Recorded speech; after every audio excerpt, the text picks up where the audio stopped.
Battery नहीं है, light नहीं चल रहा।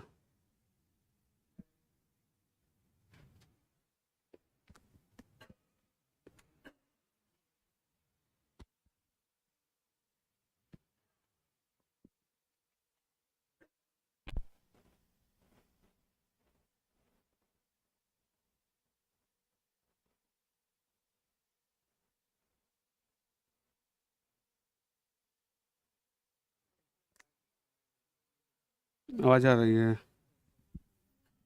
हो रहा है आवाज़। ठीक, चलिए। तो कल हम लोग कुछ पढ़े थे, आप लोग घर जाकर रिवीजन कौन कौन किया है? अच्छा, सारे लोग हाथ उठा रहे हैं, चलिए अच्छी बात है।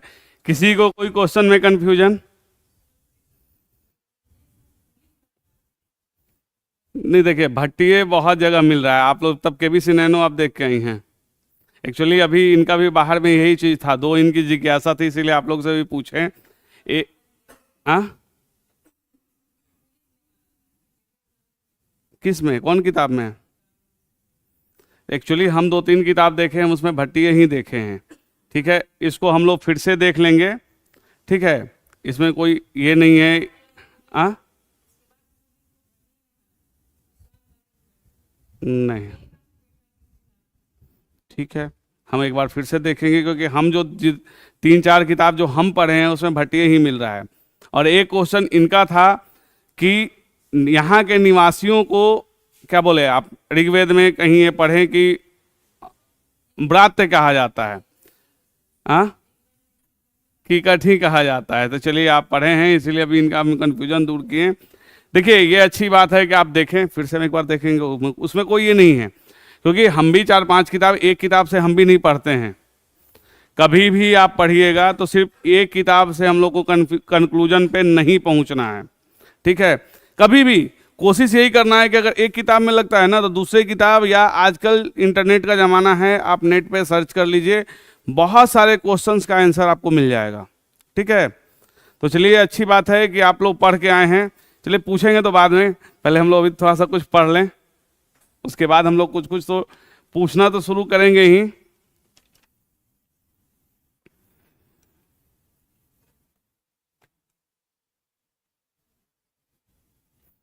नेक्स्ट हेडिंग डालिएगा, हर्यक वंश।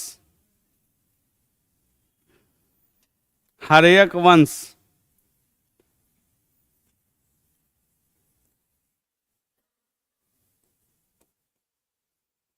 हर्यक वंश, इसका संस्थापक कौन था? बिंबिसार। नीचे लिखेगा पॉइंट देके, संस्थापक बिंबिसार।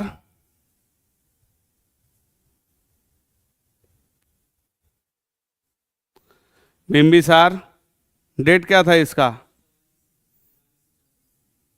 कितना? 492। ठीक है, 544 बीसी से 492 बीसी, यानी 544 ईस्वी पूर्व से लेके 492 ईस्वी पूर्व तक। ठीक है, नेक्स्ट हेडिंग में देख लीजिएगा, बिंबिसार को ही, बिंबिसार को ही मगध का वास्तविक संस्थापक माना जाता है। यानी बहुत सारे आप बुक्स में देखेंगे तो जो मगध साम्राज्य शुरू होता है, यही हर्यक वंश से आदमी शुरू कर देता है। इससे पहले जो बृहदत्त वंश का जो हम लोग पढ़ते हैं, वो बहुत सारे इतिहासकार नहीं मानने को तैयार होते हैं, वो सोचते हैं कि नहीं, ये काल्पनिक है, क्योंकि आप जानते हैं जरासंध, ये सब जो घटनाएं हैं, वो लोग कहते हैं कि वो महाभारत काल से है, इसको इसलिए नहीं मानते हैं। तो वास्तविक जो मगध का संस्थापक माना जाता है, वो बिंबिसार को माना जाता है। अब हेडिंग डाल दीजिएगा, बिंबिसार, स्टार देके हेडिंग दीजिए, बिंबिसार।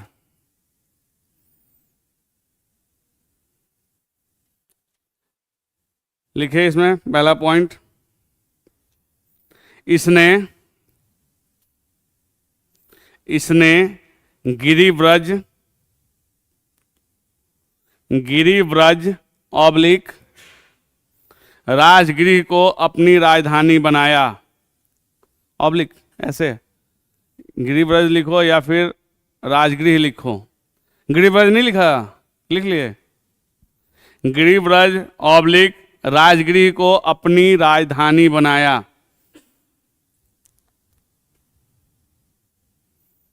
नेक्स्ट पॉइंट, मगध साम्राज्य पर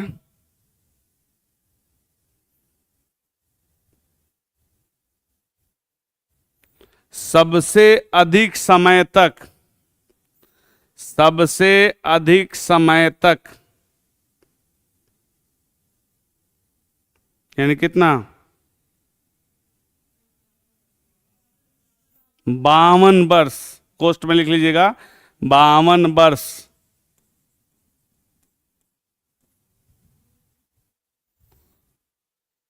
शासन करने वाला शासक।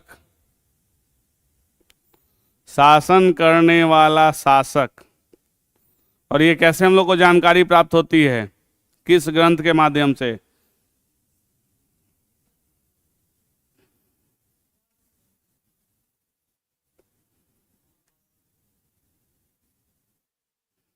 सब एक एक को बोल दो, कोई अष्टाध्याय से शुरू करो और एक एक करके जितना ग्रंथ है कोई ना कोई तो सही हो जाएगा। देखो हम लोग जब पढ़ते थे ना तो हम लोग को टीचर से बचना आता था तो कहते थे 4-5 याद रहेगा तो एक तू बोल एक को तो सही हो ही जाएगा। हो गया, बच गए सारे लोग। यहां से शुरू करो वहां तक में तो सही हो ही जाएगा। कोष्ट में लिखिएगा स्रोत महावंश। ये कौन सा ग्रंथ है, कहाँ का, मतलब कौन सा ग्रंथ बोला जाता है ये हम भी जान रहे हैं। सिंहली ग्रंथ लिखिए, महावंश सिंहली ग्रंथ।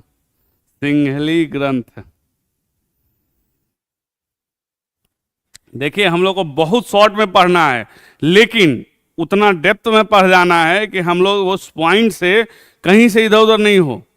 जितना हम आपको पॉइंट लिखाएंगे निचोड़ के ले आ रहे हैं कि आपको उससे बाहर पॉइंट्स खोजने की जरूरत नहीं पड़ेगी, बहुत शॉर्टकट में रहेगा। अब उतना हम लंबा लंबा लाइन लिखवाते हैं, इस ग्रंथ से मिलता है वो सब नहीं, हम सिर्फ टू द पॉइंट लिखाएंगे। ये आपको समझ जाना है क्योंकि देखिए बहुत इलेबोरेट जब करने लगेंगे ना तो बहुत बड़ा नोट्स होगा, फिर पढ़ने में दिक्कत होगा। ठीक है, तो बस आप समझ गए, सबसे ज्यादा शासन करने वाला मगध साम्राज्य पे 52 वर्ष तक बिंबिसार है। स्रोत कौन सा है तो महावंश है। महावंश क्या है, सिंहली ग्रंथ है, क्योंकि जैसे कि बौद्ध ग्रंथ तो है ही, और ये नहीं बोलिएगा श्रीलंका का ग्रंथ है, उस समय श्रीलंका नहीं था, उस समय सिंहली द्वीप था। ठीक है, तो ये सिंहली ग्रंथ है, खत्म। Next point,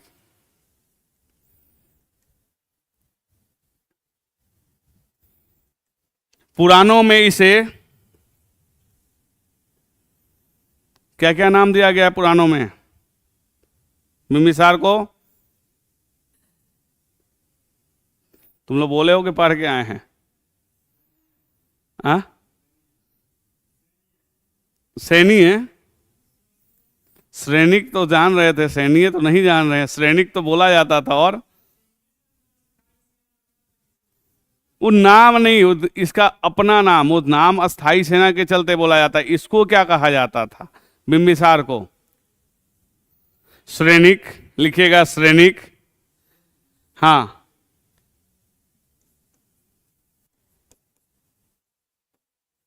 Shrenik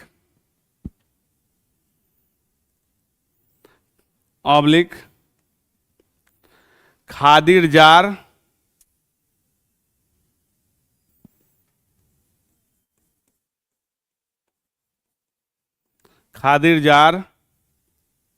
oblique Bhil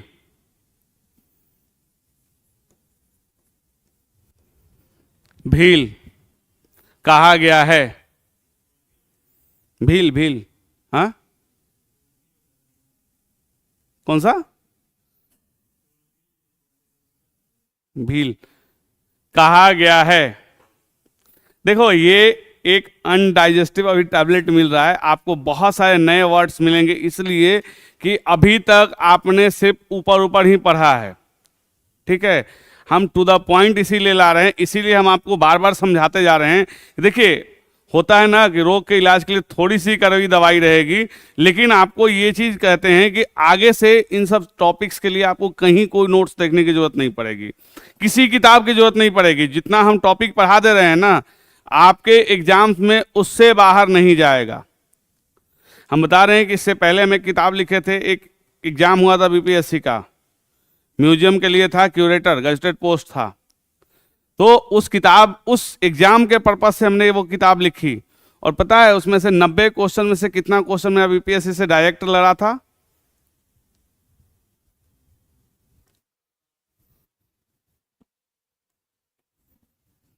direct BPSC का 80 क्वेश्चन मेरी किताब में था।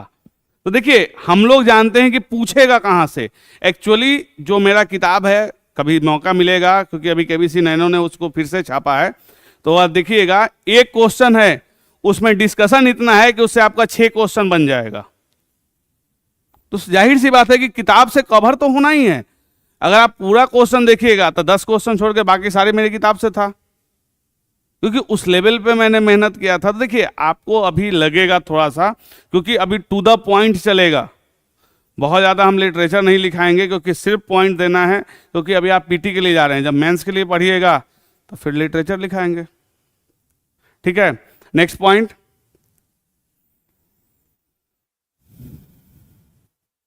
यह शुरुआती समय में किस धर्म का समर्थक था? जैन का।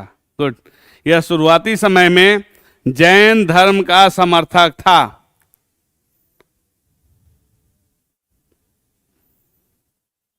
और महावीर से इसकी मुलाकात कहां हुई थी?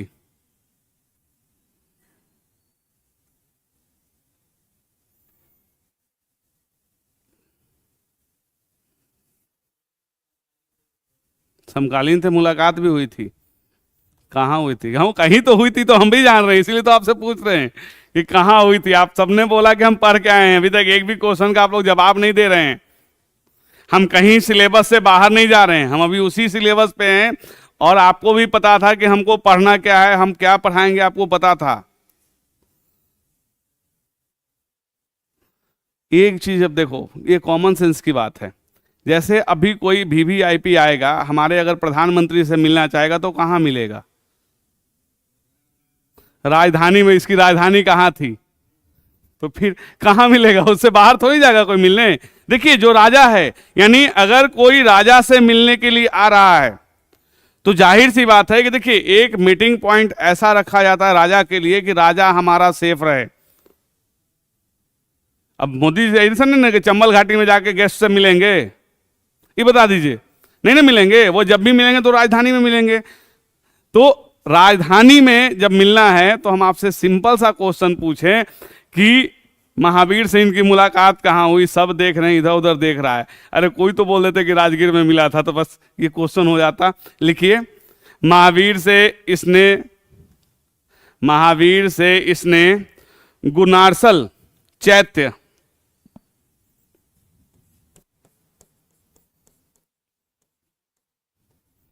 गुनारसल चैत्य, कोष में लिख लीजिएगा, राजगीर में मुलाकात किया। उस चैत्य का नाम है गुनारसल चैत्य। आपके लिए कुछ ये नया होगा, मुझे नहीं लग रहा कि अभी तक आप किसी किताब में ये लाइन पढ़ के आए होंगे। बहुत सारे पॉइंट्स ऐसे आएंगे जो यहाँ जितने भी कंपटीशन की किताबें चलती है उसमें नहीं मिलेगा। क्योंकि देखिए, अब बीपीएससी ने भी अपना पैटर्न बहुत चेंज कर दिया है। जो क्वेश्चन सब जानते हैं उस पैटर्न से हटके अब क्वेश्चंस पूछे जा रहे हैं। वो सीधे पूछेगा, अगर पूछना होगा इस क्वेश्चन को तो कहाँ पे, किस जगह पे मुलाकात होगी, वो राजगीर देगा ही नहीं, गुनारसल चैत्य, बाकी जो चैत्य रहेगा कोई बिहार दे देगा। अब देखते रहिए, अगर आप नहीं पढ़े हैं तो गेस भी नहीं कर सकते हैं। क्योंकि पिछली बार का जो क्वेश्चन आप देखेंगे तो बहुत आसान क्वेश्चन नहीं दिया है। जब तक आप डेप्थ नहीं पढ़ के जाइएगा नहीं होगा। ठीक है, नेक्स्ट पॉइंट,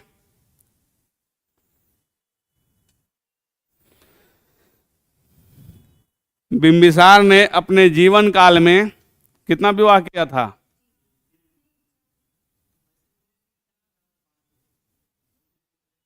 बुद्धिस्ट से कि पुराणों के हिसाब से? 500 विवाह किया था, 500 से अधिक विवाह किया था। लिखो, अपने जीवन काल में, पुराणों, कोष्ठ में लिख लेना, पुराणों के अनुसार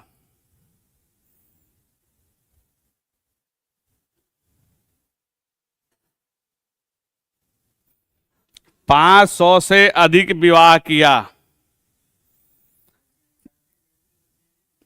तो हम भी उस पर भी आएंगे, लेकिन आपको यह भी तो जानना होगा कि वो 500 से ज्यादा विवाह किया था। कैसे नहीं मायने रखता है? ये वो करिए ये थी। देखिए, कृष्ण ने 16,000 रानियां थी, 16,000 रानियां थी। आपने लिटरेचर पढ़ा है? क्या कृष्ण ने सबसे शादी की थी? फिर कैसे रानियां हो गई थी बताइए? अगर आप पढ़े होंगे, चूंकि जब वो बचाते हैं उन महिलाओं को, तो उन्होंने एक स्वर से सबने उनको अपना पति मान लिया, हो गई रानियां। तो ऐसा थोड़ी है कि आप नहीं इस चीज को झूठला दिए कि नहीं उतनी नहीं थी। राधा तो कभी शादी नहीं की, राधा तो पत्नी नहीं थी। तो फिर क्या आज के डेट और उस समय के डेट में, आज अगर कोई किसी की प्रेमिका रहे तो उसको उस नजर से देखिएगा आप? बता दीजिए। तो देखिए, ये अब आप मत झूठ लाइए कि नहीं, तीन तो वो इंपॉर्टेंट था। चूंकि आप जानते हैं कि जो हमारे प्राचीन काल में जो भी वैवाहिक संबंध स्थापित होते थे, वो पॉकेट देख के वैवाहिक संबंध स्थापित होता था। क्योंकि वो अगर ज्यादा संपन्न है तो हम उससे वैवाहिक संबंध स्थापित कर रहे हैं, तो हमारे यहाँ क्या होता है ना कि हमारा साम्राज्य विस्तार बढ़ जाएगा ना। आज भी अगर आप देखिएगा, आपके घर में कोई आईएएस हो जाए, जिस गांव में आप हैं, अगर कोई गांव वाला आपका नहीं पूछता होगा, तो अगर जिस दिन आपके घर में वो रिजल्ट आ जाता है ना, आप नहीं बनते हैं, आपके भाई लोग बन जाते हैं ना, तो आप भी जाइएगा तो आपको भी लोग प्रणाम करने लगेंगे। होता है कि नहीं होता है? बोलने का तरीका बदल जाता है। क्यों? संपन्नता। तो वो वैवाहिक संबंध हुए थे। ठीक है, लिख लिए, 500 से अधिक विवाह किया। नेक्स्ट पॉइंट, जिनमें से 3 प्रमुख विवाह निम्न हैं।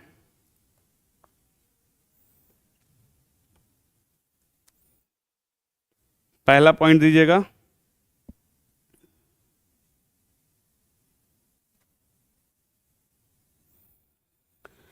कौशल नरेश प्रसेनजीत की बहन, कौशल नरेश प्रसेनजीत की बहन, प्रसेनजीत था, प्रसेनजीत की बहन कौन थी? महाकौशला से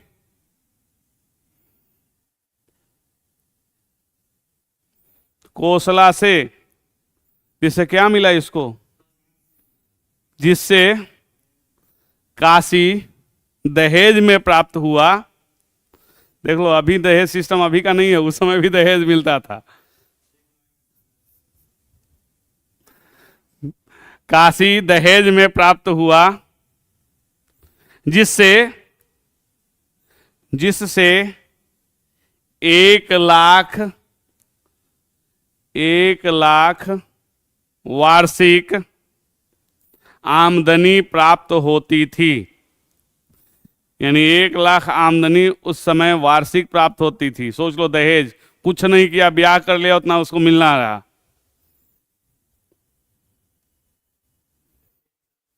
तो अब दहेज में मिल ही गया। हम तो क्या बोले थे, अगर वैवाहिक संबंध हो गया तो ससुराल वाला भी तो आप ही का हुआ ना। अभी वो सिस्टम नहीं है, इसलिए इतना खुश होने की जरूरत नहीं है, ससुराल वाले आपको भगा देंगे वहीं से। उस समय वो था कि वैवाहिक संबंध स्थापित हुआ तो साम्राज्य का एक अंग हो गया। ठीक है, सेकंड पॉइंट, लिच्छवी राजकुमारी चेलना लिच्छवी,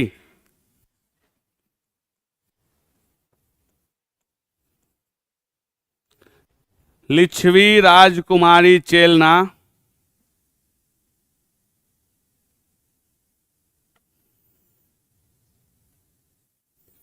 किसकी पुत्री थी? कोष्ठ में लिखिएगा, चेटक की पुत्री, चेटक की पुत्री वैदेही, वैदेही वासवी,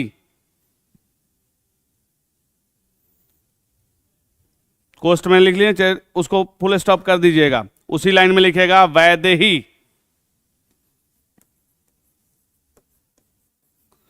वैदेही वासवी।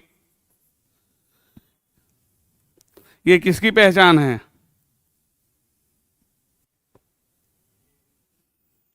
ये किसका नाम है?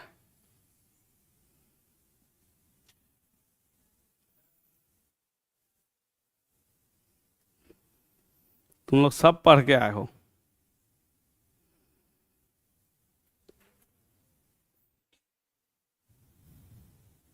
की पहचान लिखिए, वैदेही वासवी की पहचान राजकुमारी चेलना से की जाती है।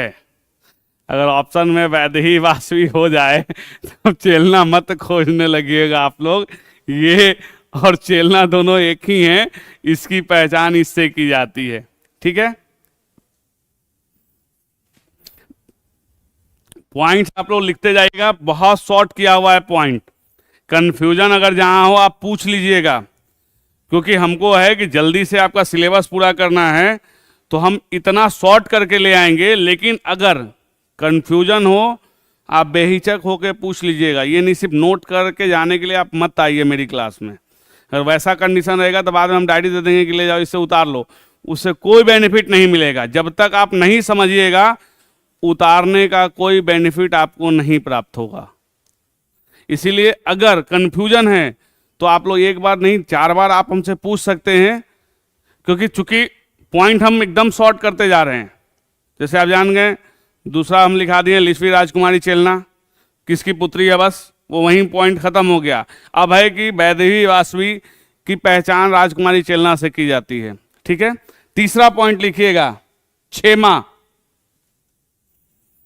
या उसको एक और नाम होता है क्षेमा, उसका कहीं कहीं नाम खेमा भी हम लोग को मिलता है। पोस्ट में लिख लीजिएगा खेमा,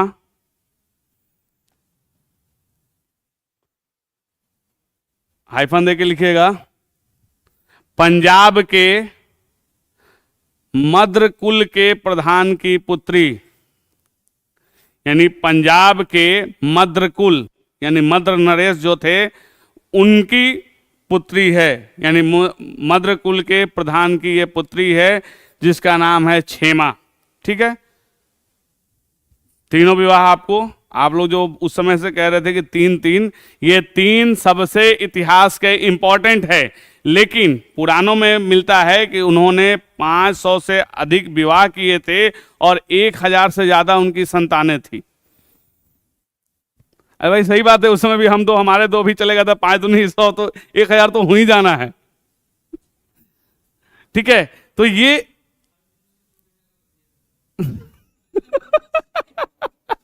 तब पर भी 700 होगा, तब पर भी 700 होगा।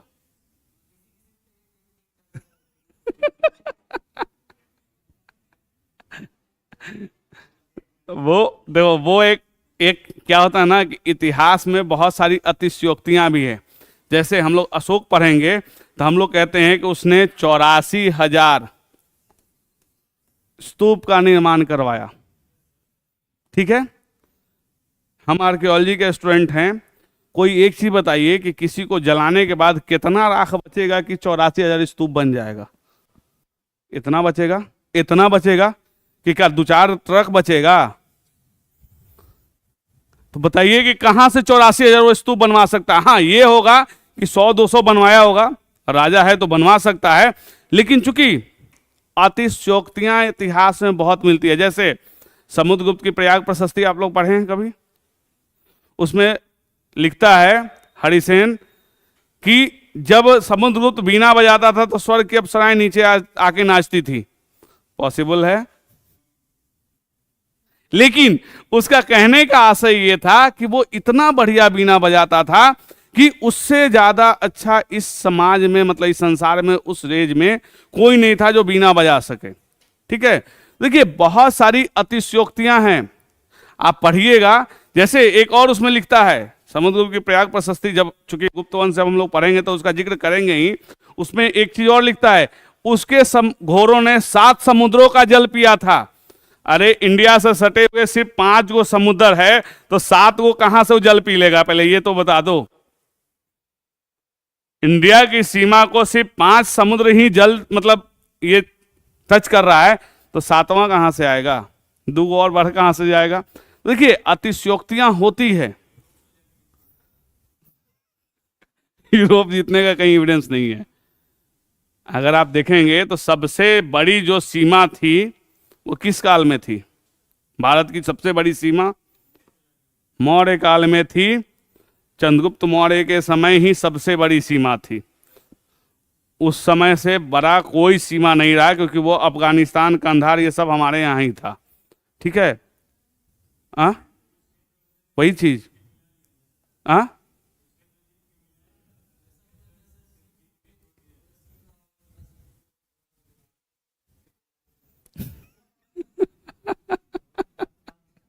नेक्स्ट पॉइंट लिखो।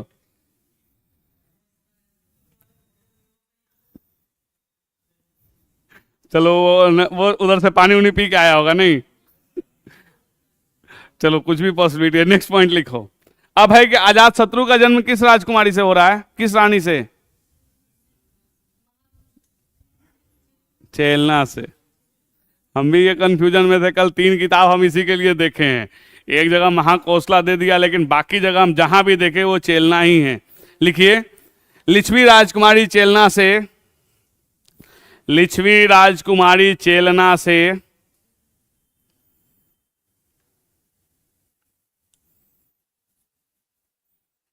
अजात शत्रु का जन्म हुआ।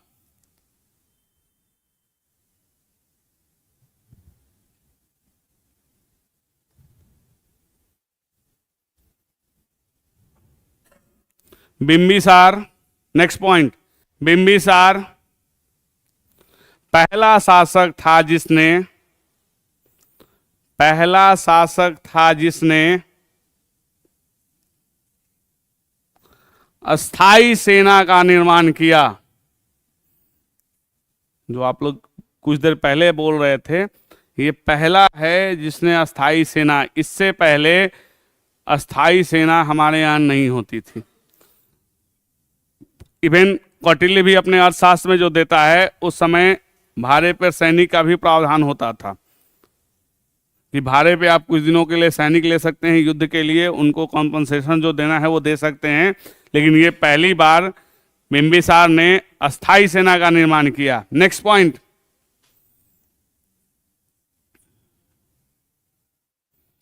कश्यप संहिता के अनुसार, कश्यप संहिता के अनुसार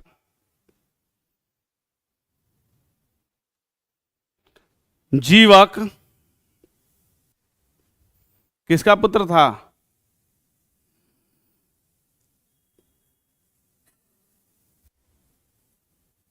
सब बोले हो कि पढ़ के आए हैं, एक भी क्वेश्चन का तो अभी तक जवाब नहीं दिए हो।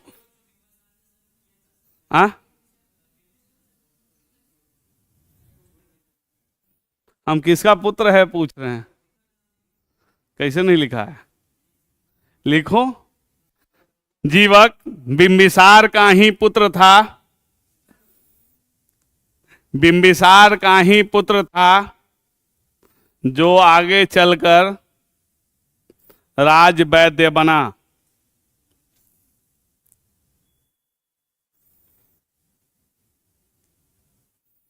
नहीं कैसे लिखा हुआ है, डायरेक्ट कह दोगे कि नहीं कहीं लिखा हुआ है तो हम आसमान से तो लेके नहीं आएंगे, हम भी पढ़ के आ रहे हैं। आप एक्चुअली आप लोग जो यहाँ के मार्केट में किताबें चल रही है बस सिर्फ उसी तक सीमित हैं। हमारे यहाँ लगभग 1000 से ज़्यादा किताबें हैं, मेरा खुद का कलेक्शन। ठीक है, क्योंकि मेरे पास अपना 400-500 किताब था।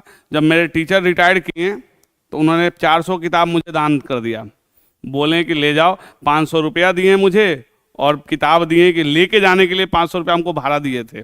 तो मेरे पास लगभग यहाँ पटना में 1000 किताब है और मेरे गांव पे लगभग 500 किताबें हैं। मतलब टोटल मेरे पास 1500 से ज़्यादा किताबें हैं। तो हम क्या करते हैं कि देखिए, एक किताब में अगर कन्फ्यूजन होगा दूसरा निकालेंगे, दूसरा में होगा तीसरा निकाल। हम कभी लाइब्रेरी नहीं जाते हैं क्योंकि मेरे पास अपना, अभी मुझे जो भी किताब अच्छा लगेगा हम खरीद लेते हैं। लेकिन अब क्या होता है कि अब खरीदने की जरूरत नहीं होती है। जिस पब्लिशर के यहाँ जाएंगे बेचारा वो गिफ्ट खरीद देता है, अगर अच्छा किताब लगेगा तो फ्री में मिल ही जाता है, तब खरीदने की जरूरत है नहीं। नहीं, गूगल देखिए, गूगल पे कौन डालता है? हम ही लोग डालते हैं गूगल पे। पूरी तरह से 100% आप गूगल पे भरोसा नहीं कर सकते हैं। ठीक है, 100% सही चीज नहीं रहती है। हाँ, क्योंकि देखिए, अगर रिसर्च बहुत अच्छा किया हुआ है तो सही मिलेगा, नहीं तो फिर क्या होता है कि जो डाल दिया। अब जैसे हम बता रहे हैं गूगल का, हमारे यहाँ क्वेश्चन एक हम सेट किए थे कि समुद्रगुप्त ने कितने प्रकार के स्वर्ण सिक्के चलाए। ठीक है, पढ़ा भी दिए कि 6 प्रकार का चलाया है। लेकिन बच्चा सब क्या किया कि गूगल किया और सब 7 प्रकार का क्वेश्चन आंसर मार के आया। जब गए हम यूनिवर्सिटी में फाइनल एग्जाम का कॉपी चेक करने, देख रहे हैं सब 7 प्रकार लिखा है।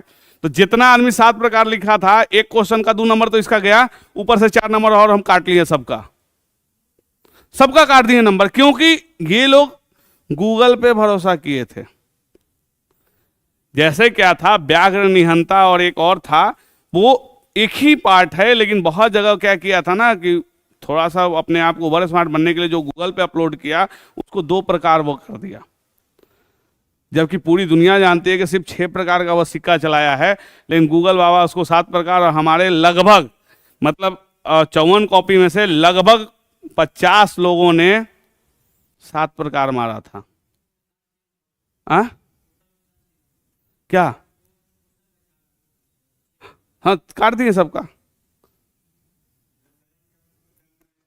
हाँ, जो जिसका, जैसे अब 4 लोग थे ना, 4 लोग सही दिया ना, उनको एक कॉपी में हम 90% नंबर बैठा के आए।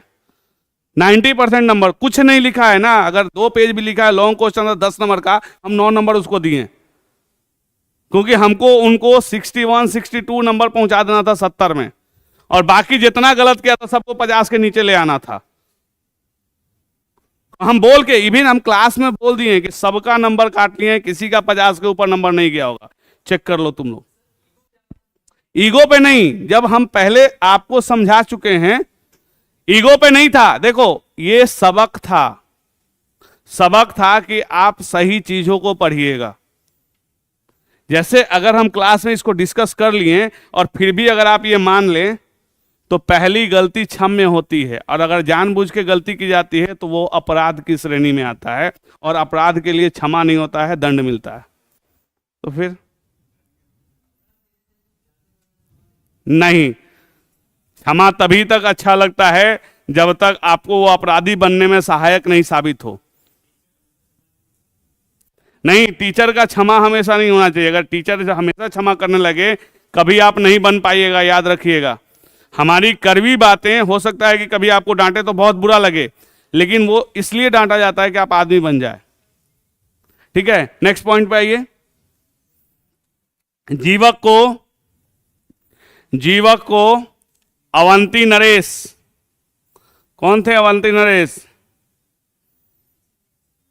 चंड प्रदोत की सेवा में भेजा गया।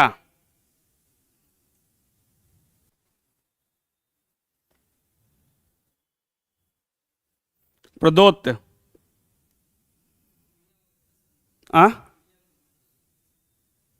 ठीक है। नेक्स्ट पॉइंट, अवंती के अलावा सिंध शासक रुद्रायन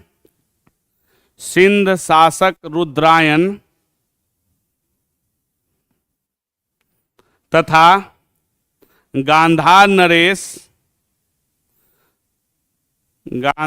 नरेश कौन थे? हाँ,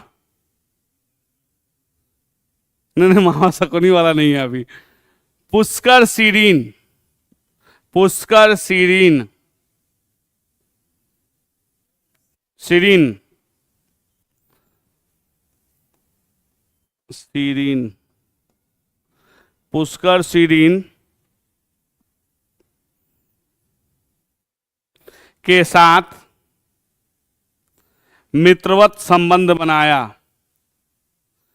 यानी आप समझ गए बिंबिसार का, आप देखें अवंती, सिंध और गांधार, इन तीनों से मित्रवत। देखिए मित्रवत कहने का ये नहीं था उस समय सेंस किसी वैवाहिक संबंध। अब अवंती नरेश चंद्रप्रदोत पीलिया रोग से ग्रसित था, अपना राजवैद्य भेज दिया कि उनको ठीक कर दो। तो अगर आप किसी को जीवन दान दे दिए तो जाहिर सी बात है आपसे दोस्ती तो हो ही जाएगी। इसका कहना कि अगर कोई बहुत दुख में है आप उसके दुख को दूर कर लीजिए, वो हमेशा आपसे ऑब्लाइज रहेगा। तो देखिए क्या होता है, ऑब्लाइज करने का बहुत सारे तरीके होते हैं। जैसे अगर आपसे कोई बहुत नफरत करता हो, अगर आपको उसको भी ऑब्लाइज करना है तो कहीं मिले उसको प्रणाम कर लीजिए। क्या करे, कहेगा तो नहीं कि मर जाओ, बेचारा नहीं चाहते हुए कहेगा खुश रहो। देखिए क्या होता है ना कि कहीं भी कितना भी कोई नाराज रहे, कभी ये ट्रिक आप आजमा के देखिएगा, बहुत कोई नफरत करता हो जाकर उसको पैर छू के प्रणाम कर लीजिए, बेचारे को नहीं चाहते हुए कहेगा खुश रहो। भले वो आपसे नफरत करता हो, सोचता हो कल मर जाए, लेकिन फिर भी वो उस समय नहीं बोल सकता है। तो देखिए ये होता है ऑब्लाइज करने का। तो ये अब देखिए बिंबिसार को चूंकि साम्राज्य अपना विस्तार करना था तो हम सबको जीत नहीं सकते हैं। जैसे कहा होता है ना कि साम दाम दंड भेद। तो देखिए अगर इसके अलावे भी अगर नहीं कोई जीतता है तो उससे होता है कि आप उसके प्रति समर्पित हो जाइए, अपने आप जीत जाइएगा। जैसे क्या होता है, एक टीचर से अगर आपको कोई काम निकालना है तो कभी भी उससे आप साम दाम दंड भेद से नहीं होगा, आपको उसके सामने झुकना होगा, ऑटोमेटिकली वो आपके प्रति रहेगा। क्योंकि देखिए किसी टीचर के प्रति अगर आप देखिएगा तो शिक्षक ही एक ऐसा होता है जो निस्वार्थ होता है। आपकी लाइफ में सिर्फ 3 ही लोग निस्वार्थ रहेंगे, माँ बाप और आपके टीचर, बस। क्योंकि अगर आप अपने भाई से भी आगे निकल गए ना उसको भी प्रॉब्लम, बहन से आगे निकल गए उसको भी प्रॉब्लम, लेकिन एक माँ बाप ही होते हैं कि आप उनसे कितना भी आगे निकल गए वो खुश होगा कि चलो मेरा बेटा यहां पहुंच गया। एक शिक्षक होता है, अगर आप सफल होइएगा वो गर्व से कहता है कि अच्छा मेरा विद्यार्थी वहां सफल हो गया। तो ये बस इसके अलावा कोई निस्वार्थ नहीं होता, बाकी सबका स्वार्थ होता है। आप अपने भाई से बहुत आगे निकल जाइए, देखिए उसको प्रॉब्लम, बहन से निकल जाइए उसको प्रॉब्लम, सबको प्रॉब्लम होता है। क्योंकि कोई नहीं चाहता है, चाहता है कि बहुत आगे जाए लेकिन हमसे थोड़ा सा कम रहे। ठीक है, नेक्स्ट पॉइंट, इसने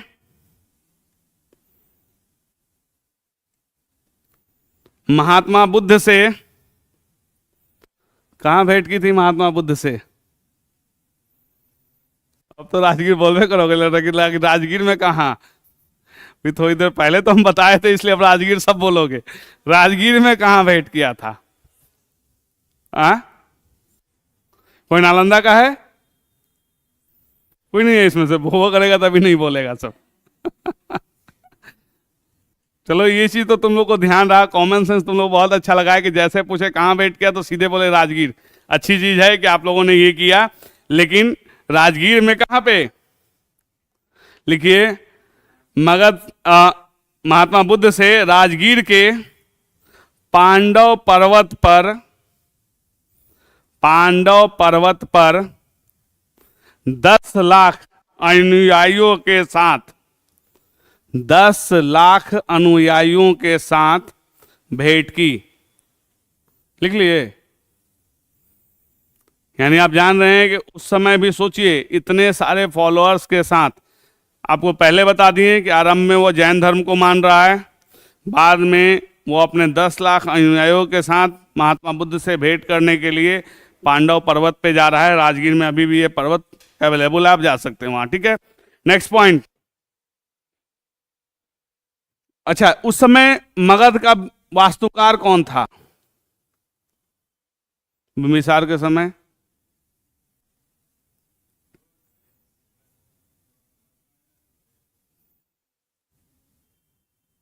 लिखो, बिंबिसार के समय मगध का, बिंबिसार के समय मगध का वास्तुकार, मगध का प्रसिद्ध वास्तुकार लिख लेना, प्रसिद्ध वास्तुकार, मगध का प्रसिद्ध वास्तुकार महागोविंद था, महागोविंद था। उसी के निर्देशन में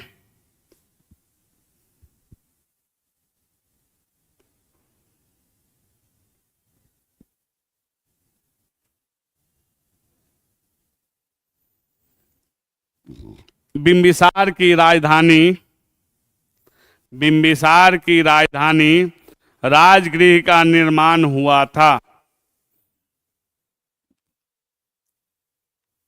राजगृह का निर्माण हुआ था।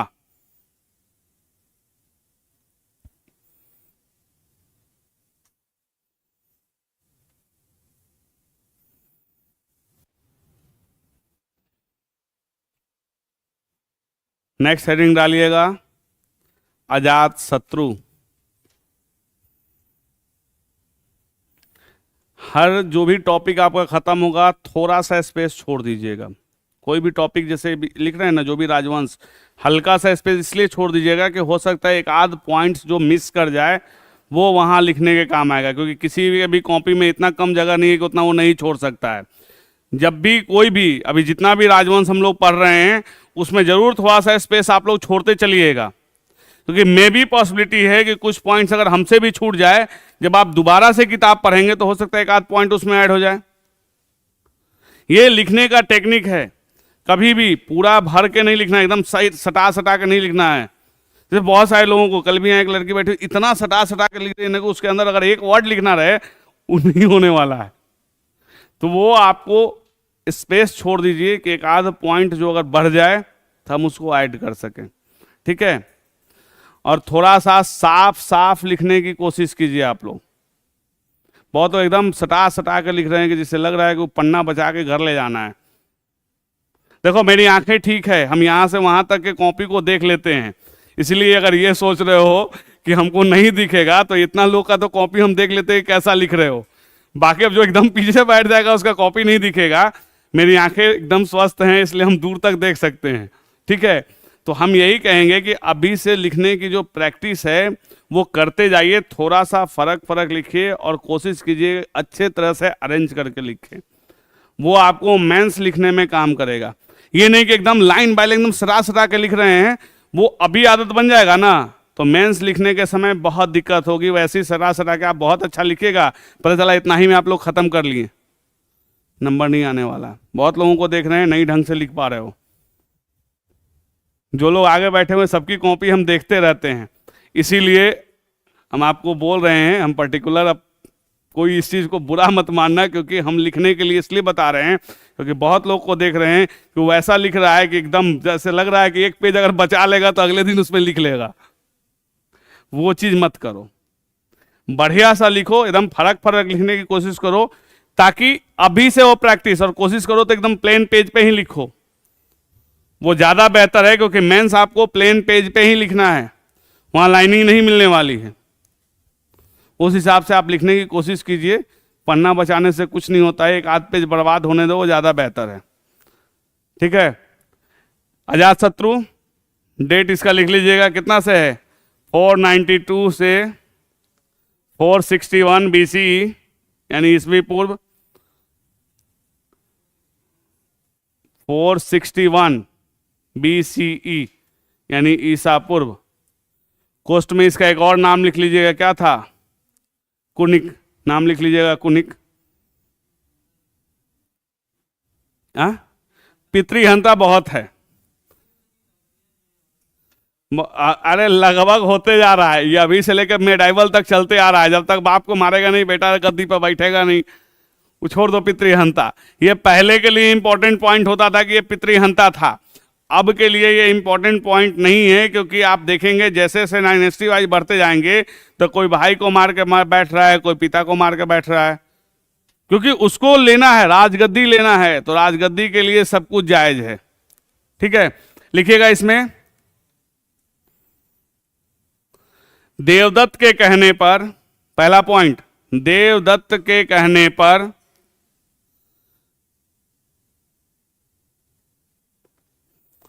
अपने पिता बिंबिसार को कैद कर लिया।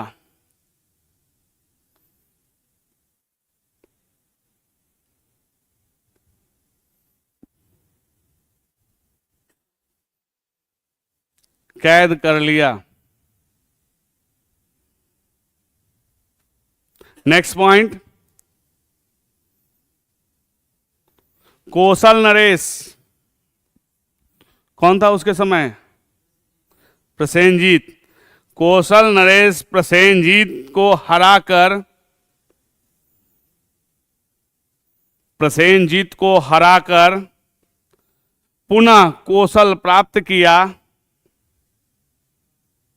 कौशल, काशी नहीं, कौशल की हम बात कर रहे हैं।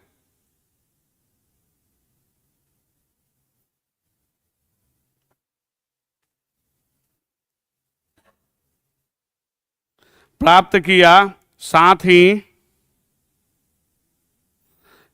ही प्रसेनजीत की पुत्री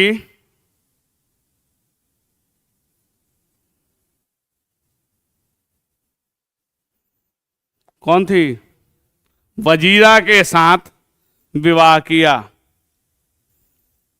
वजीरा के साथ विवाह किया। चलो, अब लग रहा है कुछ कुछ पढ़े हो।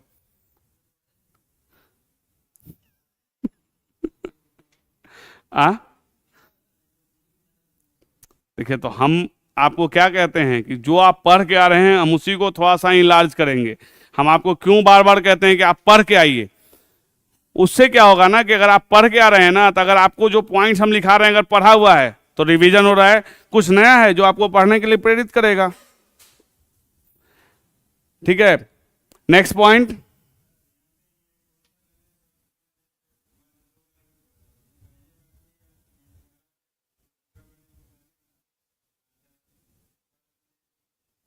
देखिए अभी हम लोग बहुत ज्यादा इनलार्ज, इसको हम आपको पहले ही बोले हैं कि सिर्फ इस पे चल रहे हैं। अगर जब इतिहास पढ़ेंगे ना तो वो इस सारी घटनाओं का जिक्र करेंगे। यहाँ मोस्ट इंपॉर्टेंट देखिए, आप फिर नहीं समझ पाए इसमें ये लिखाने का मतलब क्या था।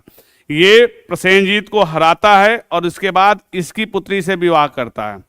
बस इसका बस एक ही चीज है। और सीधे क्वेश्चंस जो आपसे पूछे जाएंगे कि इसने माने क्या बोलते हैं, अजात शत्रु ने प्रसेनजीत की पुत्री से विवाह किया था, उसकी पुत्री का नाम, या किससे विवाह किया था? कौशल विजय के बाद अगर आप कहेगा किससे विवाह किया था, उसके लिए ये हो रहा है। जैसे जो आप पूरा ऐतिहासिक घटना कह रहे हैं ना, वो इनलार्ज करेंगे हम इतिहास में जाके। अभी सिर्फ टू द पॉइंट चल रहे हैं। देखिए इसीलिए हम आपको बार बार इसलिए समझा रहे हैं ना कि चूंकि सिलेबस बहुत लंबा है, हम लोग को लगभग 15 क्लास में पूरा बिहार स्पेशल को खत्म करना है। तो कैसे कीजिएगा? तो वही जैसे आज हम लोग करेंगे, अगले दिन तक तो मौर्य साम्राज्य मतलब मगध हम लोग खत्म कर लेंगे अगली क्लास में। इसके बाद जो आएगा आपको शुंग कुषाण जो भी है, उसमें जो एविडेंसेस मिल रहे हैं वैसे करते हुए जल्दी से इसको खत्म करके तभी हम लोग को भूगोल भी पढ़ना है, जो थोड़ा सा बहुत डेप्थ नहीं, क्योंकि बिहार से रिलेटेड चीजें ही हम लोग को पढ़नी है इस क्लास में। बाकी जो आप कह रहे हैं ना, जो अब इतिहास अगर हम आपको पढ़ाएंगे तो एक एक पॉइंट हम उसमें डिस्कस करेंगे। दोनों दो चीजें हैं। ठीक है, अगला पॉइंट पे आइएगा। इसने अपने महामंत्री, क्या नाम था? वर्षकार, वर्षकार की मदद से, वर्षकार की मदद से किसको जीता? वैशाली को जीता।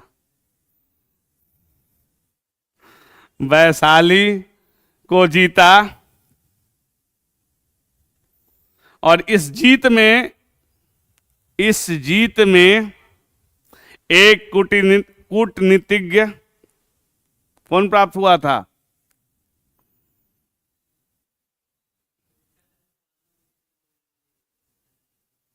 एक कूटनीतिज्ञ वहां से, उस जीत से इसको यही बेनिफिट मिला कि वहां से एक कूटनीतिज्ञ माने कूटनीति का ज्ञाता वहां से मिला जिसका नाम सुनीध था। पढ़े थे ना, भूल गए? तो लिखो, कूटनीतिज्ञ सुनीध का लाभ प्राप्त हुआ। सुनीध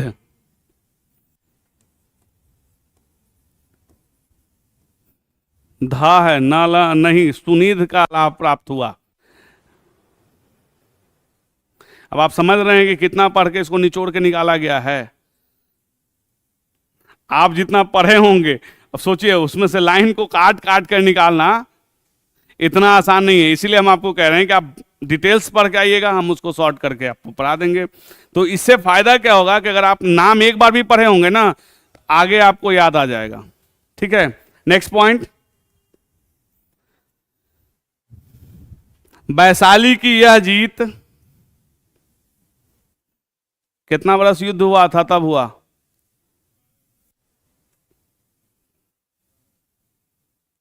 अरे 12 से शुरू करके 20 तक चले जाओ, कहीं ना कोई तो होगा ही। कोई 15 बोल दिया तो अगला कोई 16 बोल दो, 16 सही हो जाएगा। वैशाली की यह जीत लगभग 16 वर्षों के युद्ध के पश्चात, 16 वर्षों के युद्ध के पश्चात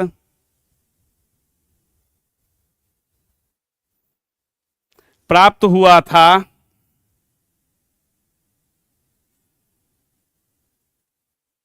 और इस युद्ध में 2 महत्वपूर्ण अस्त्र चलाए गए थे। बिल्कुल, इस युद्ध में, इसी में लिखिएगा, इस युद्ध में आजाद शत्रु ने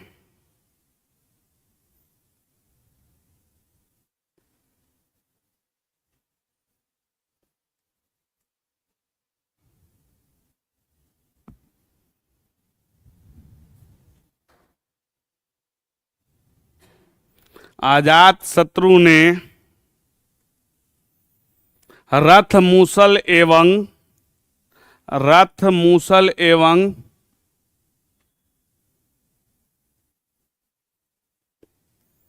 महाशिलाकंटक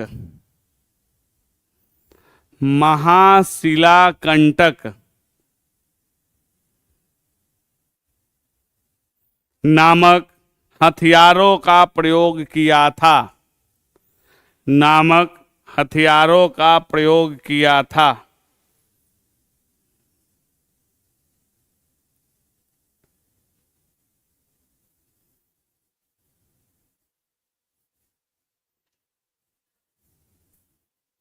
यह युद्ध कहां हुआ था?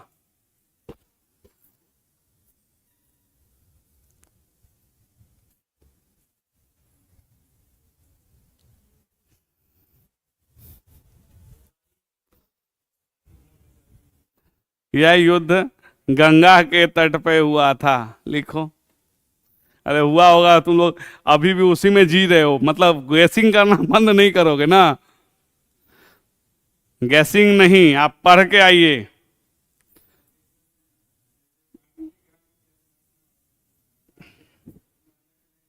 दोनों एक ही हैं एक्चुअली। देखिए, पाटलिपुत्र, पाटलीग्राम, कुसुमपुर, कुसुमध्वज, ये सब एक ही नाम है। अजीमाबाद, पटना, सब एक ही हैं। ठीक है, ये बाद में सब नाम आता है, क्योंकि अभी पाटलिपुत्र का कोई कॉन्सेप्ट नहीं है। ठीक है, इसीलिए अभी पाटलिपुत्र, चूंकि ये जो पाटलिपुत्र था वो क्या था उस समय? नहीं,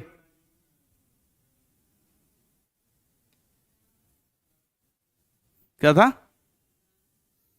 ग्राम था। और चूंकि ये युद्ध के लिए ये मिलिट्री बेस हुआ करता था, सैनिक छावनी के रूप में पाटलिपुत्र को ये लोग यूज करते थे। राजगीर से चलेंगे, वैशाली जाना है, तो ये एक मिलिट्री बेस के रूप में यूज करते थे। और तब जाके यहां से हम लोग युद्ध के लिए जाते थे, यहां से लोग।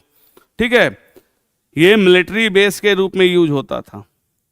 गांव तो रहेगा ही, अगर नहीं रहेगा आबादी तो लोग कैसे? ये तो सिंपल सा जवाब है कि गांव था। उस समय शहर का कॉन्सेप्ट ही नहीं था, तो गांव ही रहेगा ना। एकदम था।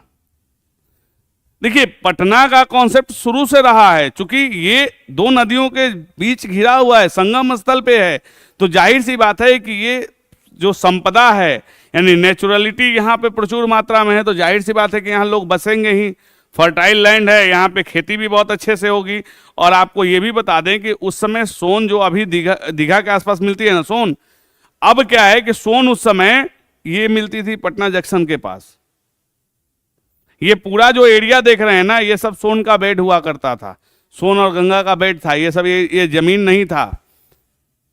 रिवर चैनल अगर आप पहले से अगर स्टडी कीजिएगा, जैसे कुछ सालों पहले आपने न्यूज में पढ़ा था कोसी ने अपना मार्ग बदल दिया था, पढ़े हैं?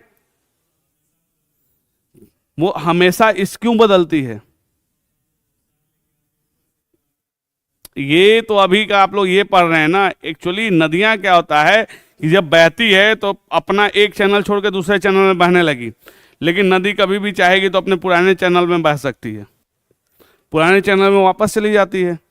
तो जाहिर सी बात है जिस समय वो पुराने चैनल में गई, यहाँ जितना हुआ सबको खत्म कर दिया।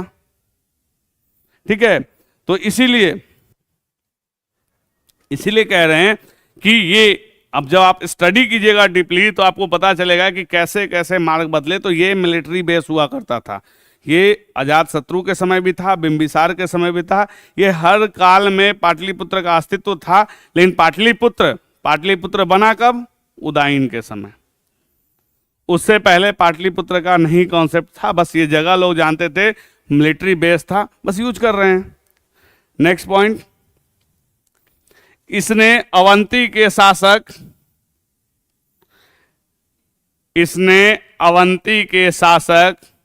चंद्रप्रदोत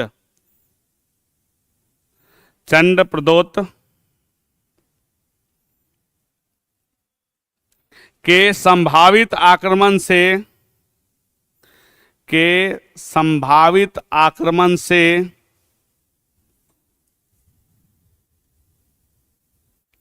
सुरक्षा हेतु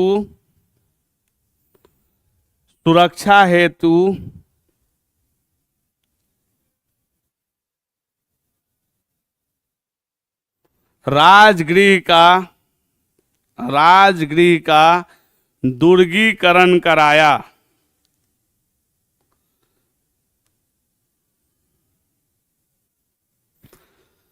राजगीर का दुर्गीकरण कराया। आप जानते हैं राजगीर में 2 फोर्टिफिकेशन हैं।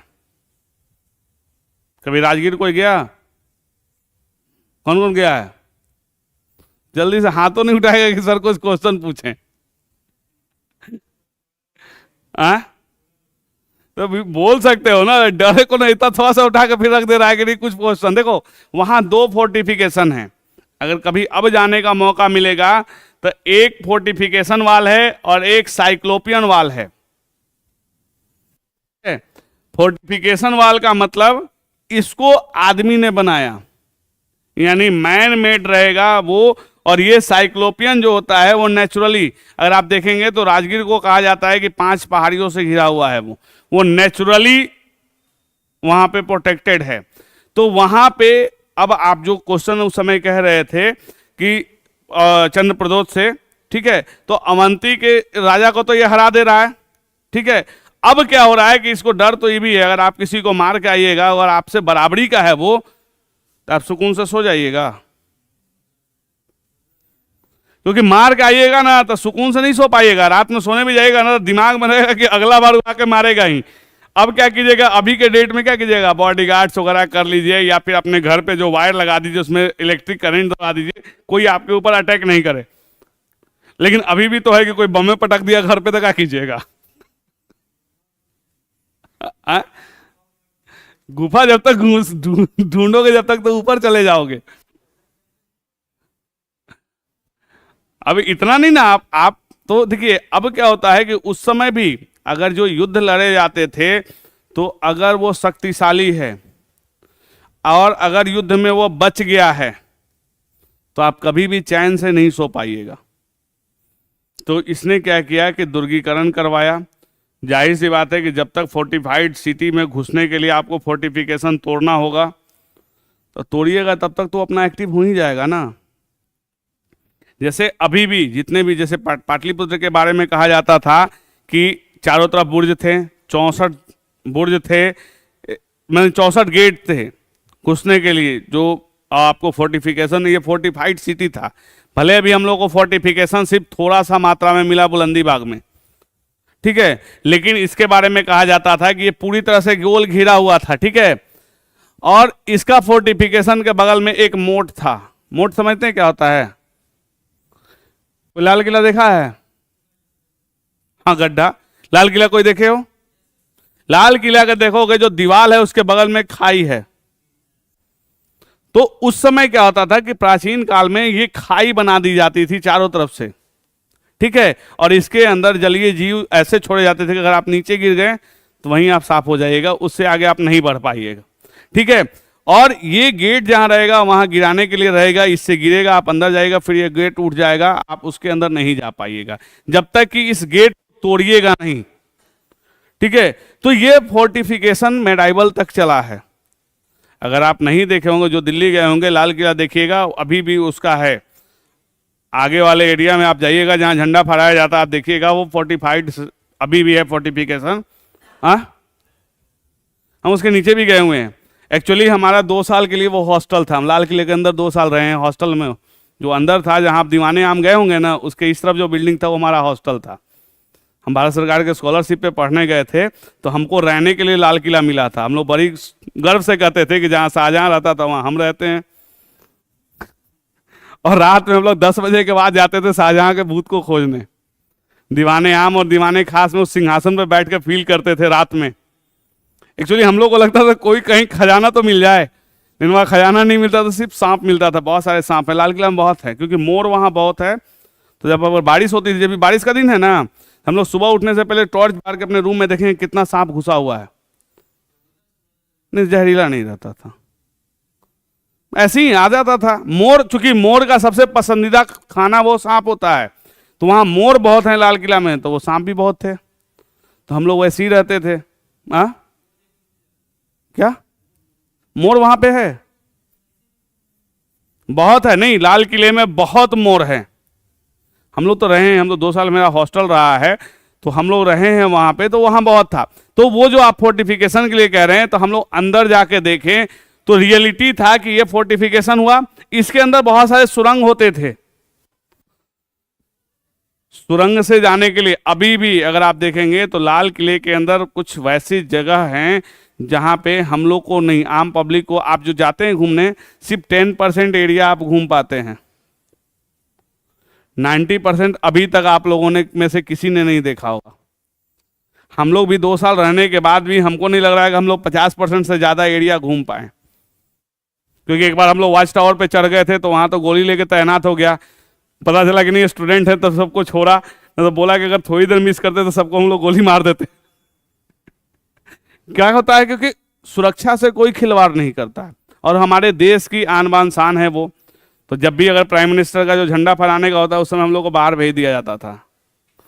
एक बार में जब 26 जनवरी का होता है उस समय ऑल इंडिया टूर, और जब 15 अगस्त आता है उस समय गुजरात भेज देंगे, गुजरात टूर करके आइए, या सेंट्रल इंडिया कहीं भेज देंगे, लेकिन लाल किले में आपको 15 दिन के लिए नहीं रहने देंगे, क्योंकि वो पूरी तरह से सुरक्षा के। तो वो हम बता रहे हैं कि ये मोट होता था। अभी भी अगर आप जाइएगा तो देखिएगा वो गेट्स बने हुए हैं। 2 गेट है, एक दिल्ली गेट कहा जाता है, एक लाहौरी गेट कहा जाता है। दोनों गेट में आप देखिएगा तो सेम कंडीशन है। अगर वो उठा दिया जाए तो पूरा लाल किला पैक, उसके अंदर आप किसी स्थिति में नहीं जा पाइएगा, क्योंकि उतनी अंदर खाई में आप जैसे गिरिएगा तो वहां पे तो मगरमच्छ होंगे, आप सीधे पास हो जाइएगा वहीं पे, फिर जाने की जरूरत नहीं पड़ेगी, क्योंकि आपका हड्डी भी नहीं मिलने वाला है। तो ये यहां पे अब है कि जब वो वहां से हरा के आता है तो अपने यहां फोर्टिफिकेशन कराता है राजगीर का। आज भी राजगीर का दोनों फोर्टिफिकेशन, साइक्लोपियन वाल और फोर्टिफिकेशन वाल, आज भी आप देख सकते हैं। जैसे कुंड से थोड़ा सा और आगे बढ़िएगा तो आपको फोर्टिफिकेशन वाल दिख जाएगा। कभी जाएंगे, अब जब कभी आप राजगीर जाएंगे तो आप जरूर देखिएगा, ठीक है। नेक्स्ट पॉइंट,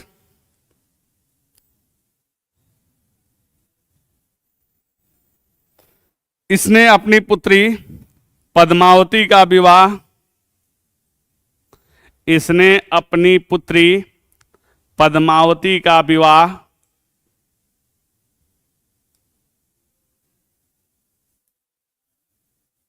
हाँ,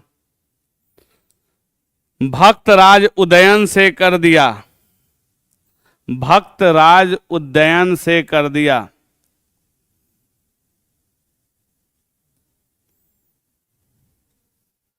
नेक्स्ट पॉइंट, इसी के समय, इसी के समय महात्मा बुद्ध की मृत्यु हुई, महात्मा बुद्ध की मृत्यु हुई और बुद्ध के अवशेषों पर, बुद्ध के अवशेषों पर स्तूपों का निर्माण हुआ, स्तूपों का निर्माण हुआ।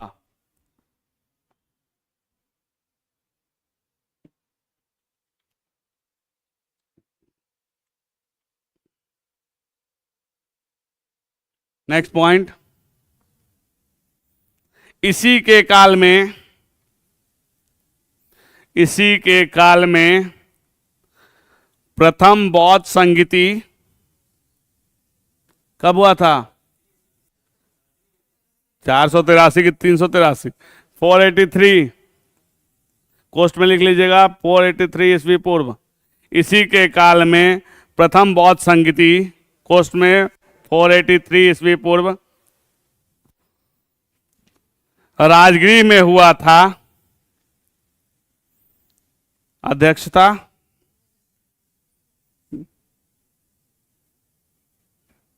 लिखिए, अध्यक्षता हाइपन दे के महाकश्यप, कॉमा, सूत पिटक और विनय पिटक की रचना, सूत पिटक महाकश्यप, कॉमा, सूत पिटक और विनय पिटक की रचना।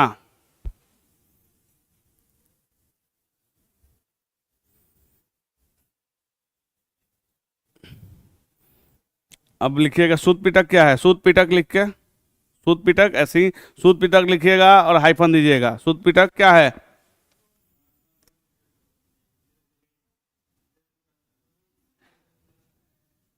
विनय पिटक दोनों में कंफ्यूज कर गया। बौद्ध धर्म के नियम थे। ठीक, लिखिए, सूत पिटक बौद्ध धर्म के सिद्धांत, सूत पिटक में हाइफन देके लिखिएगा बौद्ध धर्म के सिद्धांत, और विनय पिटक में लिखिएगा हाइफन देके बौद्ध संघ के नियम, बौद्ध संघ के नियम।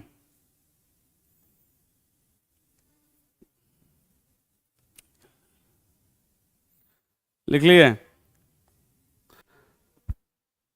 अगला हेडिंग डालिएगा, कौन था?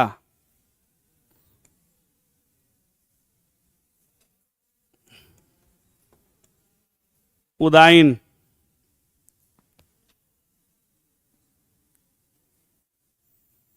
उदाइन 460 से 444 ईस्वी पूर्व, 460 से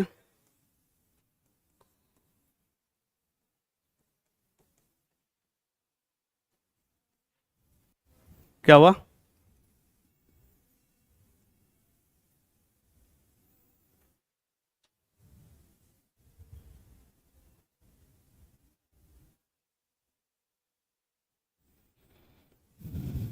लिखिएगा इसका पहला पॉइंट, इसने अपने पिता की हत्या कर गद्दी प्राप्त किया।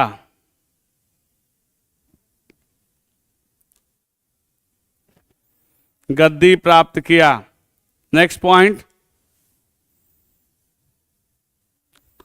पाटलिपुत्र नगर की स्थापना की।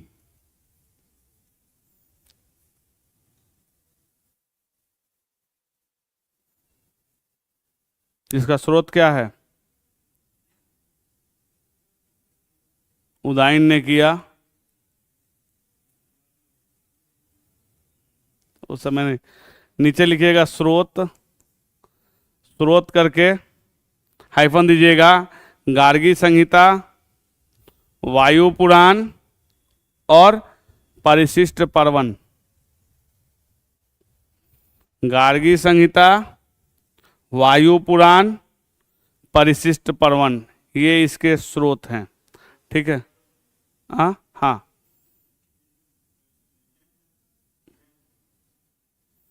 नेक्स्ट पॉइंट,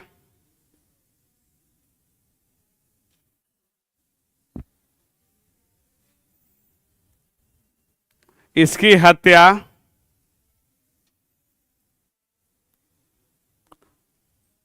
हत्या अवंती नरेश भक्तराज उदयन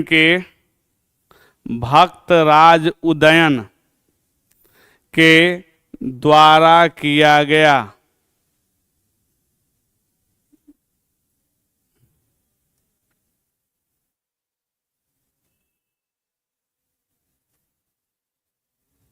नेक्स्ट पॉइंट, इस वंश का अंतिम शासक कौन था? नागदशक था, जिसे पुराणों में क्या कहा गया है?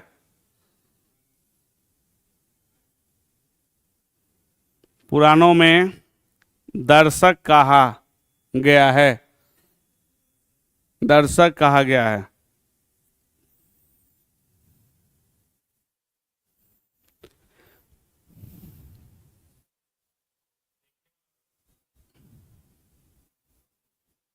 दर्शक कहा गया है। नेक्स्ट हेडिंग डालिएगा, शिशुनाग वंश। शिशुनाग वंश,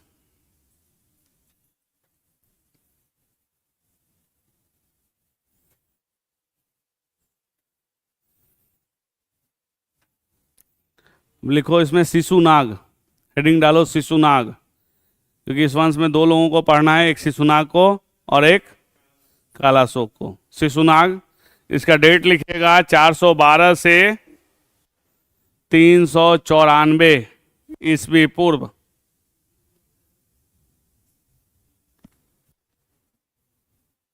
तीन 412 से 394 ईस्वी पूर्व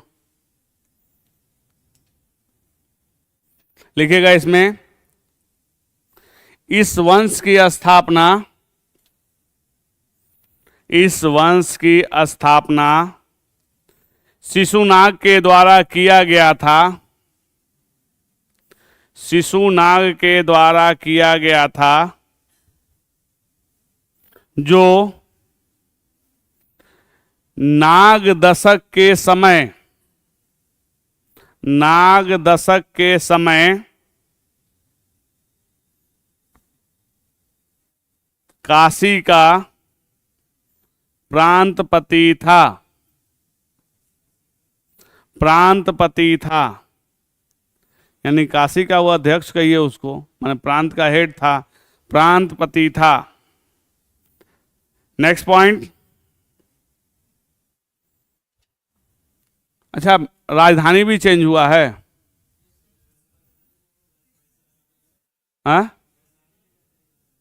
कहां से?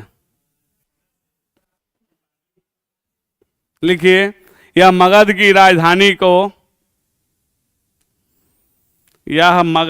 राजधानी को कुछ समय के लिए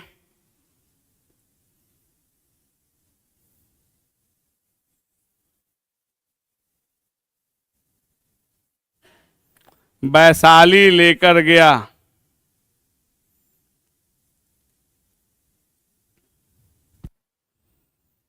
नेक्स्ट पॉइंट,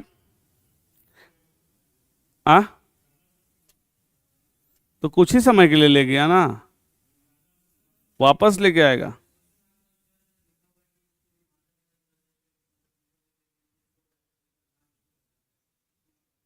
किस में? देखिए, हाँ, ये भी कहानी है। हाँ, ये कहानी है, रिटर्न कहानी में है ये कहानी। देखिए, तो नाम से हो जाता है। जैसे बिंदुसार नाम क्यों पड़ा था पता है? ना, उसके माथे पे एक बिंदु था।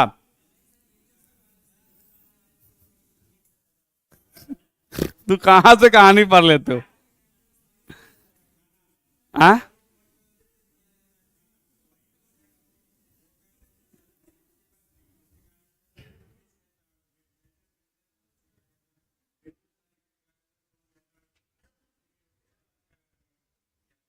उनके माथे पे एक बिंदु था जिसके जगह पे बिंदु। देखिए बहुत सारी कहानियां हैं, तुमको नोट्स में भी कहानी मिल रहा है।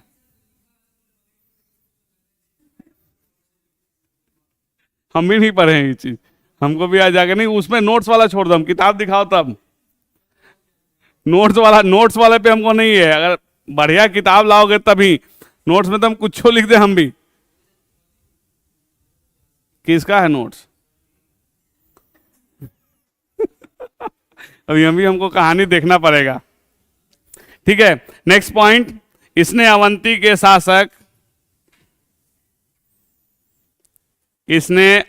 के शासक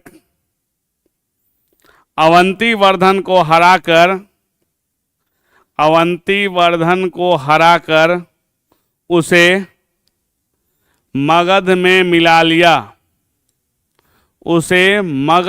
मिला लिया। Next point. इसने वत्स को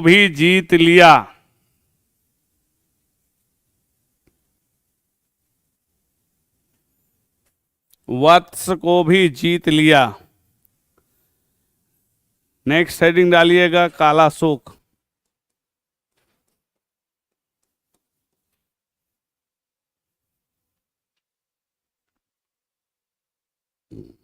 काला शोक।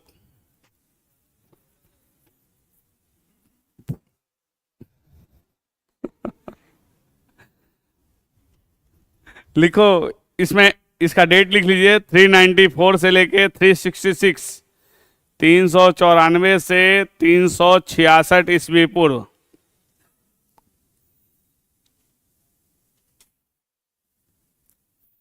शिशुनाग का उत्तराधिकारी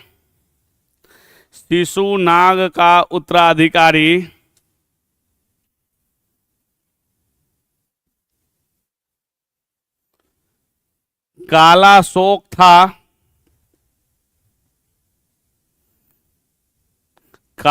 शोक था। पुराणों एवं दिव्यावदान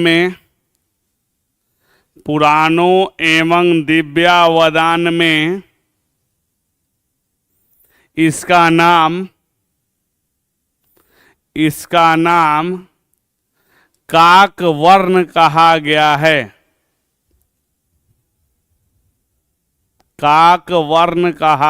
है। काक का मतलब समझ गए? कौवे के वर्ण का, प्योर था।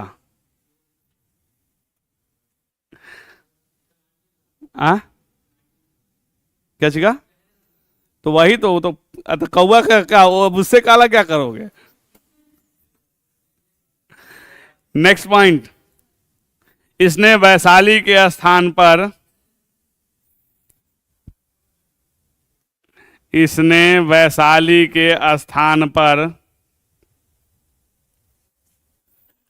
पाटलिपुत्र अपनी राजधानी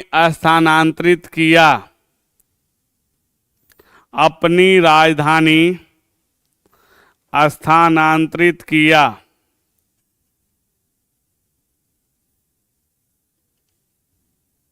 नेक्स्ट पॉइंट। इसी के काल में द्वितीय बौद्ध संगीति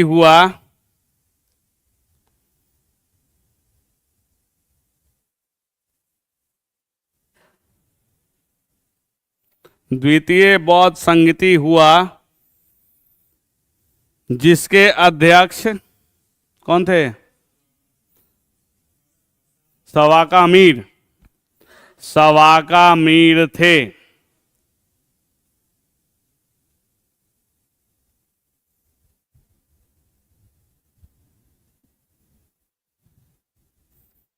बौद्ध संघ में द्वितीय बौद्ध संगति कहाँ हुई थी पता है ना? लिख लेना अगर जिसको नहीं पता है। वहाँ पे वैशाली में द्वितीय बौद्ध संगीति हुई थी। क्योंकि ये बहुत फेमस है इसलिए हम इसको नहीं लिखवाए हैं। अगर आप लिखना चाहें तो आप लोग लिख सकते हैं। द्वितीय बौद्ध संगीति वैशाली में हुई थी। नेक्स्ट पॉइंट, बौद्ध संघ में विभाजन। बौद्ध संघ में विभाजन पहली बार इसी के काल में हुआ। इसी के काल में हुआ।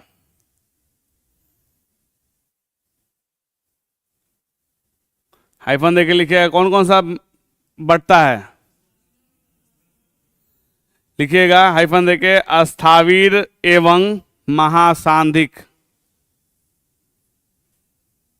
अस्थावीर एवं महासांगिक, हाँ अस्थावीर। Next point, महासांधिक। इस वंश का अंतिम शासक नंद वंश आया ही नहीं तो महानंद कैसे आ गया। नंदीवर्धन।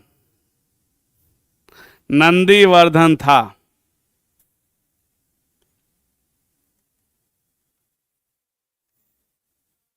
नंदीवर्धन था। नेक्स्ट सेटिंग डालिएगा, नंदवंश।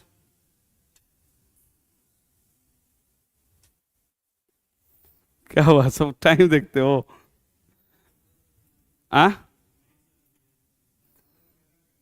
नंदवंश थोड़ा सा है इसलिए इसको कर लें कल मौर्य वाला, क्योंकि मौर्य लंबा चलेगा ना, तो मौर्य हम लोग कल बढ़िया से मौर्य कर लेंगे। ठीक है, 2-4 मिनट में हो जाएगा ये, ज़्यादा इसमें पॉइंट नहीं है। लिखेगा नंदवंश 300 कोष्ट में लिख लीजिएगा 344 से लेके 324 23। 24 भी कहीं मिलता है, कहीं 23 भी मिलता है ईस्वी पूर्व। 324 23 ईस्वी पूर्व। संस्था नीचे लिखेगा संस्थापक महापद्मनंद, अंतिम शासक धनानंद। महानंद कहां से, धनानंद। संस्थापक लिख लीजिएगा महापद्मनंद, अंतिम शासक धनानंद। अब हेडिंग डालिएगा महापद्मनंद।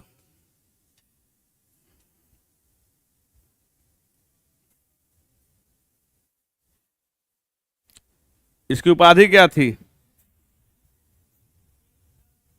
एकराट, और इसे उग्रसेन कहा गया है। लिखिएगा यह पहला शासक था जिसने, पहला पॉइंट, यह पहला शासक था जिसने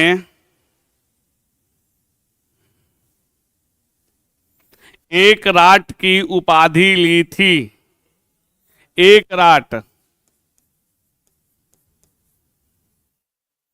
एकराट की उपाधि ली थी।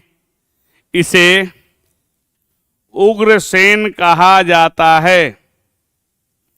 इसे उग्रसेन कहा जाता है। नेक्स्ट पॉइंट, इसे परशुराम भी कहा जाता है। द्वितीय परशुराम, परशुराम की उपाधि इसको है। क्यों? क्योंकि इसने भी ब्राह्मणों का संहार किया था। ठीक है, क्षत्रियों का, सॉरी ब्राह्मणों का नहीं, क्षत्रियों का संहार किया था। नेक्स्ट पॉइंट, महापद्मनंद को सर्वक्षत्रांतक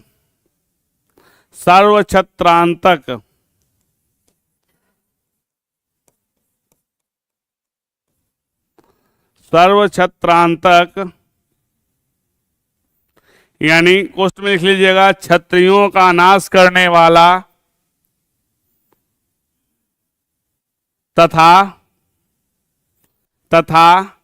भार्गव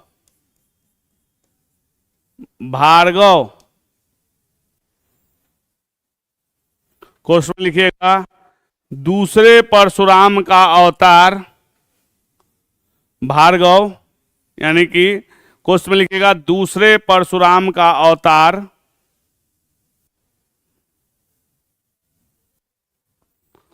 एवं एवं कल्कि का अंश भी कहा गया है।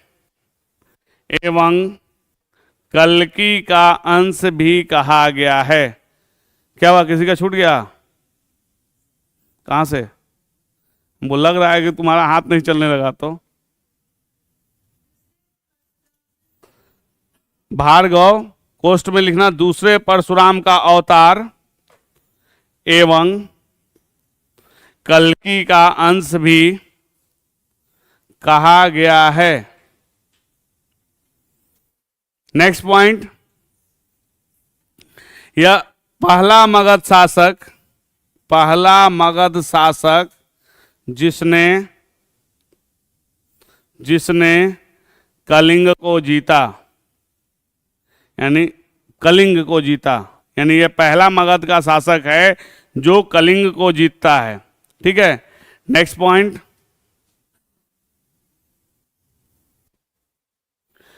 कलिंग को जीतकर जैन मुनि जिनसेन की मूर्ति लेकर, जिनसेन, कहीं कहीं सिर्फ जिन्न लेता है लेकिन पूरा नाम इनका हो जाता है जिनसेन की मूर्ति लेकर मगध आया, जिसे मौर्योत्तर काल में कौन वापस लेके जाता है?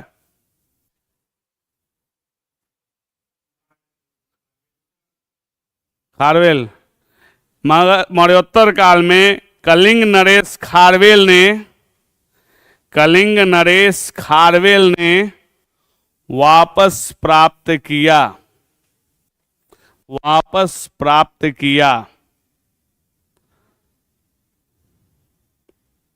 नेक्स्ट पॉइंट, इसने नहरों का निर्माण कलिंग में करवाया था। हाँ, कलिंग में करवाया था, यानी यह पहला शासक है जो नहरों का निर्माण कलिंग में करवाता है। ठीक है, नेक्स्ट हेडिंग डालिएगा धनानंद।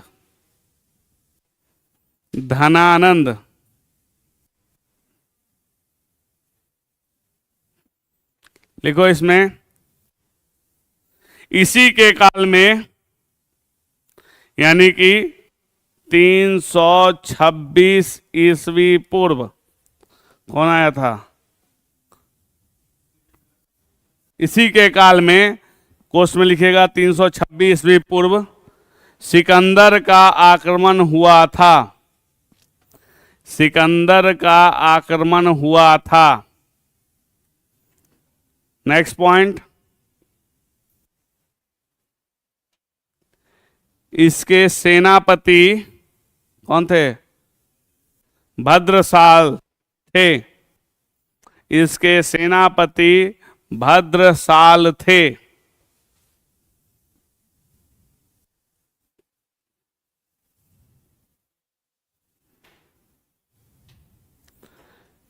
नेक्स्ट पॉइंट, धनानंद को यूनानी लेखों में अग्रमीज,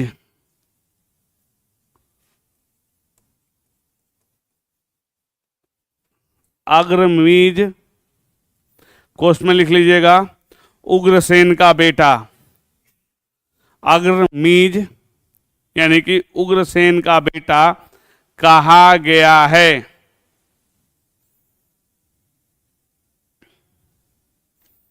नेक्स्ट पॉइंट,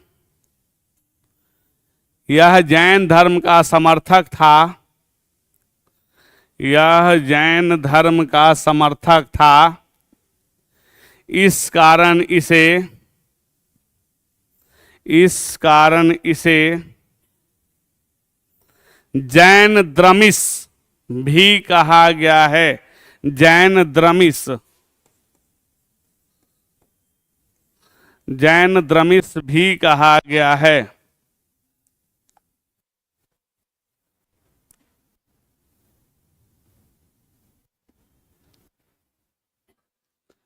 नेक्स्ट पॉइंट, इसी कारण इसके दो मंत्री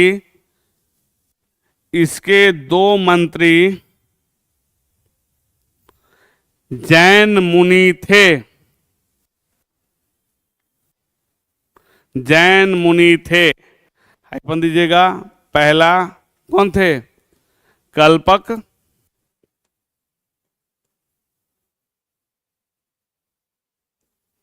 कल्पक, और दूसरा साल्टल।